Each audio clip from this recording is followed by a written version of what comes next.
ओम शांति। 30 जुलाई 2026 के ईश्वरीय महावाक्य सुनते हैं। मुरली के मुख्य पॉइंट्स। बाबा ने कहा, तुम्हारा गुरु कितना वंडरफुल है, सबसे हल्का, बिल्कुल ही सूक्ष्म है। तुम मुझे लौकिक गुरुओं की तरह हीरो में वजन नहीं कर सकते। शिव बाबा तो दाता है, भगवान कभी कुछ ले नहीं सकते, वह तो देते हैं। बाबा कहते हैं, बाप है ही दुख हरता सुख करता। तुम उनके बच्चे हो, किसको भी दुख नहीं देना है, सबको यह रास्ता बताना है सुख का वर्षा पाने का। बाबा कहते हैं, भक्ति में उतरते उतरते आधा कल्प लग जाता है। यहाँ तुमको सीढ़ी चढ़ने में 1 सेकंड लगता है। लिफ्ट कितनी अच्छी है, नीचे से एकदम ऊपर अपने घर ले जाती है। इसको कहा जाता है चढ़ती कला सर्व का भला। आपने समझाया है वैराग्य 2 प्रकार का है। एक है हद का वैराग्य, जिससे कोई सद्गति नहीं होती। दूसरा है बेहद का वैराग्य, जिससे तुम्हारी सद्गति हो जाती है। अभी सद्गति के लिए तुम बच्चों को श्रीमत मिलती है श्रेष्ठ से श्रेष्ठ बनने की। बाबा ने कहा, तुम्हारा यह यज्ञ तो वंडरफुल है, जिसमें आहुति पड़नी है, यह भी तुम जानो और न जाने कोई। मैं भी ड्रामा के बंधन में हूँ। मैं आता ही एक बार हूँ, अपना परिचय देने और रचना के आदि मध्य अंत का नॉलेज सुनाने। लास्ट में बाबा ने कहा, बाप, टीचर और सतगुरु के को समझ निश्चय बुद्धि बन श्रीमत पर चलना है, रूहानी यात्रा पर रहना है। अब सुनते हैं महावाक्यों को विस्तार से। मुरली का सार। मीठे बच्चे, बाप जैसा निरंकारी और निष्काम सेवादारी कोई नहीं। सारे विश्व की बादशाही बच्चों को देकर खुद वानप्रस्थ में बैठ जाते हैं। प्रश्न, बाप का कौन सा पैगाम तुम्हें सारे विश्व को बताना है? उत्तर, सभी को बताओ कि तुम दुख हरता सुख करता के बच्चे हो।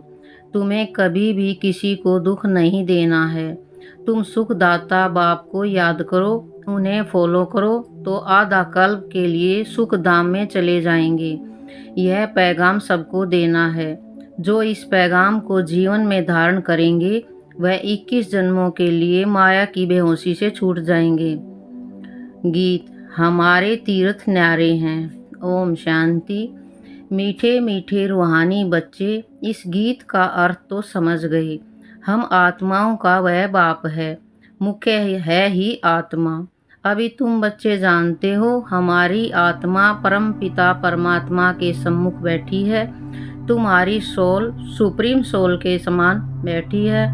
को तो अपना शरीर है, इनको लोन लिया हुआ शरीर है। गुरु लोग मनुष्यों को यात्रा पर ले जाते हैं। भक्ति मार्ग के ढेर गुरु हैं। भारत में तो स्त्री अपने पति को भी गुरु ईश्वर समझती है। बाप बच्चों को समझाते हैं, तुम बच्चे हो ना, समझते हो हम बेहद के बाप के बच्चे हैं। बेहद का वर्षा फिर से लेने आए हैं। अभी हमें सद्गति को पाना है, यह तो निश्चय है ना।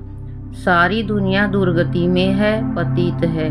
पावन होने के लिए बुलाते हैं, तो भारत में कितने ढेर के ढेर गुरु हैं।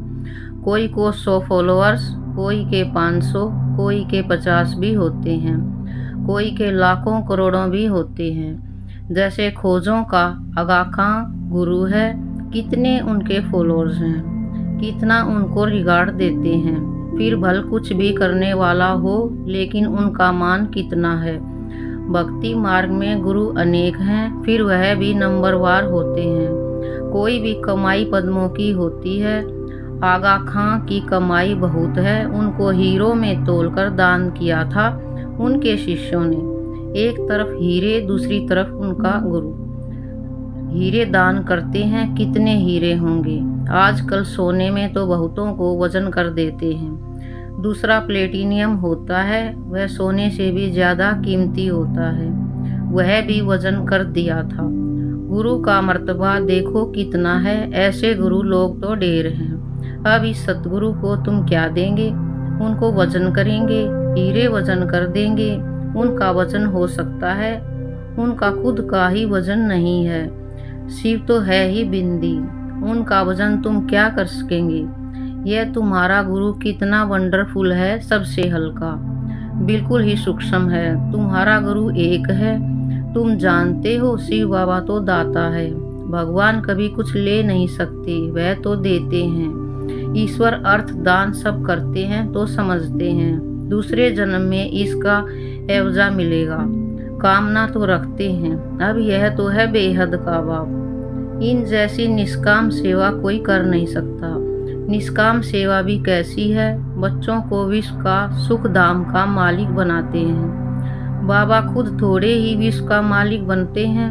उनको कहा जाता है सुख का सागर, शांति का सागर, पवित्रता का सागर। बच्चों को हर एक बात अच्छी रीति समझाई जाती है। एक ही बाप से तुमको जीवन मुक्ति मिल जाती है। बाबा से स्वर्ग का वर्षा मिलता है। निश्चय किया, बस बाबा और वर्षे को याद करना है। इनको कहते हैं ज्ञान का सागर। सारा सागर मस बनाओ, सारा जंगल कलम बनाओ तो भी एंड नहीं हो सकती। तुम शुरू से लेकर लिखते जाओ तो तुम्हारी ढेर पुस्तकें हो जाएं। यह नॉलेज तो बहुत वैल्यूएबल है जो धारण करने की है। जानते हो यह कोई परंपरा तो चलती नहीं।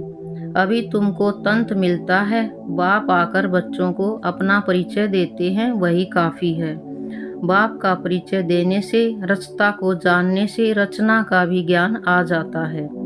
बुद्धि कहती है जो सतयुग में आते होंगे उनके पुनर्जन्म जास्ती होंगे।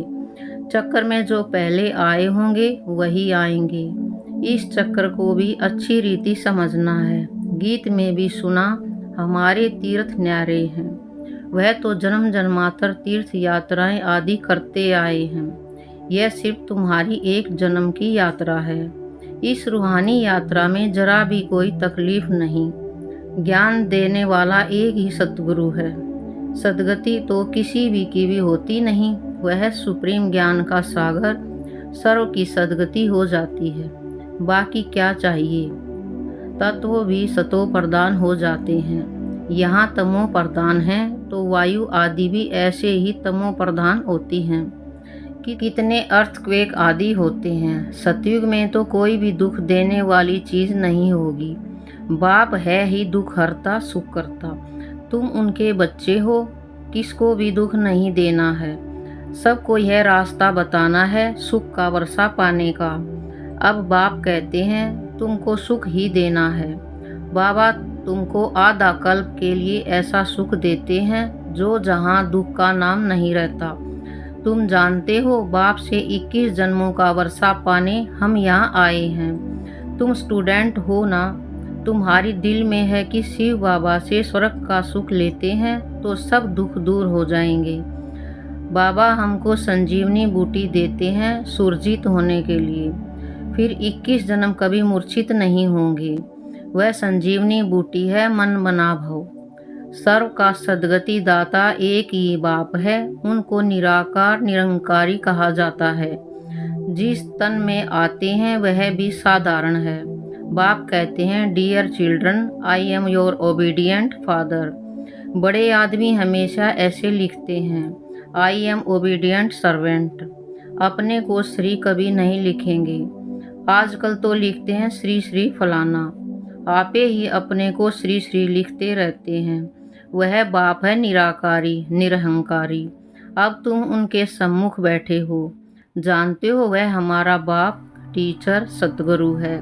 बाकी तो सब भक्ति मार्ग के अनेक गुरु हैं। गुरुओं के भी गुरु होते हैं। इनका कोई गुरु नहीं। यह सत बाबा सत टीचर सतगुरु है। तुम जानते हो आत्मा ही संस्कार धारण कर रही है। बाबा भी आत्मा है ना, उनमें भी गुण हैं। तुम्हारे गुण अलग अलग हो जाते हैं। इस समय जो गुण तुम्हारे में हैं वही बाप के हैं। फिर सतयुग में तुम्हारे दैवी गुण हो जाएंगे। बाप ज्ञान का सागर, प्यार का सागर है। श्री कृष्ण की महिमा अलग है। शिव बाबा को 16 कला संपूर्ण नहीं कह सकते, वह तो स्थिर है ही। बाप कहते हैं यह टाइटल तुम मुझे नहीं दे सकते हो। मैं थोड़े ही विकारी बनता हूँ जो फिर सर्वगुण संपन्न बनूं। मेरी महिमा इन जैसी थोड़े ही करेंगे। इस नॉलेज को जिन्होंने कल्प पहले सुना है वही आएंगे, आकर बाप से सुनेंगे और बाप को याद करेंगे। पिछाड़ी को हाय हाय कर रोते हैं, फिर जय जयकार हो जाती है। अभी तुमने यात्रा का भी राज समझा है। इस यात्रा से फिर तुम कभी मृत्यु लोक में लौटते नहीं हो। उन यात्राओं से फिर घर लौट आते हैं। कितने मनुष्य स्नान करने जाते हैं। भक्ति का विस्तार देखो कितना है। जैसे झाड़ कितना बड़ा अथाह होता है, बीज तो बिल्कुल छोटा होता है, वैसे भक्ति का भी विस्तार कितना है। ज्ञान का एक टुकड़ा भी सद्गति कर देता है। भक्ति में उतरते उतरते आधा कल्प लग जाता है। यहाँ तुमको सीढ़ी चढ़ने में 1 सेकंड लगता है। लिफ्ट कितनी अच्छी है, नीचे से एकदम ऊपर अपने घर ले जाती है। इसको कहा जाता है चढ़ती कला सर्व का भला। सर्व का सद्गति दाता एक बाप ही है। अब ज्ञान भक्ति का फर्क देखा। ज्ञान भक्ति वैराग्य है ना, सन्यासियों का है हद का वैराग्य। बाप ने समझाया है वैराग्य 2 प्रकार का है। एक है हद का वैराग्य, जिसे कोई सद्गति नहीं होती। दूसरा है बेहद का वैराग्य, जिससे तुम्हारी सद्गति हो जाती है। अभी सद्गति के लिए तुम बच्चों को श्रीमत मिलती है श्रेष्ठ के श्रेष्ठ बनने की। अब श्रेष्ठ दुनिया की स्थापना हो रही है श्रीमत पर। यह भ्रष्ट दुनिया रावण की मत पर बनी है। हम श्रेष्ठ बन रहे हैं, यह बातें तुम ही जानो। दुनिया बिल्कुल नहीं जानती है। तुम्हारे लिए तो कहते हैं यह ब्रह्मा कुमारियां विनाश कराने वाली हैं। सचमुच विनाश तो होना ही है, इससे ही तो कल्याण होना है। कल्याणकारी बाप आते हैं तो महाभारी लड़ाई लगती है। कहेंगे हमने कहा था ना कि ब्रह्मा कुमारियां विनाश करेंगी। बरोबर विनाश तो होना ही है। पुरानी दुनिया विनाश होगी। हम नई दुनिया स्थापन करते हैं। पुरानी के बाद नई जरूर है ही। कल्प कल्प विनाश होता है, तब ही भारत में स्वर्ग के द्वार खुलते हैं। परंतु वे लोग समझें कैसे? आगे चलकर बहुत समझेंगे। बाप जब आते हैं तो पुरानी दुनिया सारी स्वाहा हो जाती है। तुम्हारा यह यज्ञ तो वंडरफुल है, जिसमें आहुति पड़नी है। यह भी तुम जानो और न जानो कोई। विजय तो पांडवों की होनी है और सब खत्म हो जाएंगे। बाकी तुम पांडव रहते हो, फिर नई दुनिया में राज्य करते हो। यह नॉलेज बड़ी वंडरफुल है। का दुख हरता सुख करता सद्गति देने वाला एक ही बाप है। कितना मीठा कितना प्यारा बाप है। कहते आए हो मीठा बाबा। आप जब आएंगे तो आप पर हम वारी जाएंगे। मेरा तो आप दूसरा न कोई। इसका मतलब यह नहीं कि घर बार छोड़ यहाँ आकर बैठेंगे।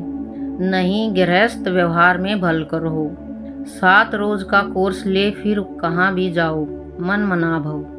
बाप को याद करना है और वर्षा पाना है। बस याद की यात्रा में रहना है, इससे ही बेड़ा पार है। यह भी तुम जानते हो, पवित्र रहना है। छी खाना आदि नहीं खाना है। मुरली तो मिलती ही है। कोई समय मुरली नहीं भी मिलेंगी, आफतें आएंगी, हंगामा आदि हो जाएगा तो मुरली मिल नहीं सकेंगी। तुम इन आँखों से जो कुछ देखते हो वह नहीं रहेगा, सब भस्म हो जाएगा। प्रलय तो होती नहीं। दुनिया तो एक ही है, नई सो पुरानी होती है। न्यू वर्ल्ड ओल्ड वर्ल्ड कहा जाता है। अब तो कहेंगे यह ओल्ड वर्ल्ड है, बाकी थोड़ा समय है। वह कहते हैं कल्प की आयु लाखों वर्ष है। कलयुग के लिए कहते 40,000 वर्ष पड़े हैं। वास्तव में 5,000 वर्ष का चक्र है। तुम्हारी बुद्धि में सारी नॉलेज है। मनुष्य तो बिल्कुल पत्थर बुद्धि हैं।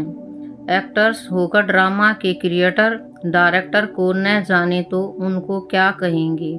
वर्ल्ड की हिस्ट्री ज्योग्राफी कैसे रिपीट होती है, यह तो जानना चाहिए ना।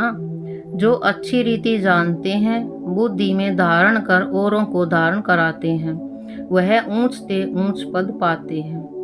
बाप कहते हैं जो नॉलेज मेरे में थी वह सब तुमको दे रहा हूँ। ड्रामा प्लान अनुसार मैं रिपीट करता हूँ। मेरा भी ड्रामा में पार्ट है।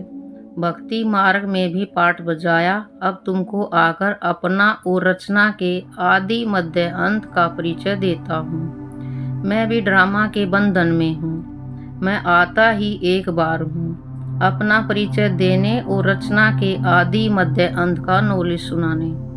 अच्छा, मीठे मीठे सिकिलदे बच्चों प्रति मात पिता बाप दादा का याद प्यार और गुड मॉर्निंग। रूहानी बाप की रूहानी बच्चों को नमस्ते। हम रूहानी बच्चों की रूहानी बाप दादा को नमस्ते नमस्ते नमस्ते। शुक्रिया बाबा। धारणा के लिए मुख्य सार।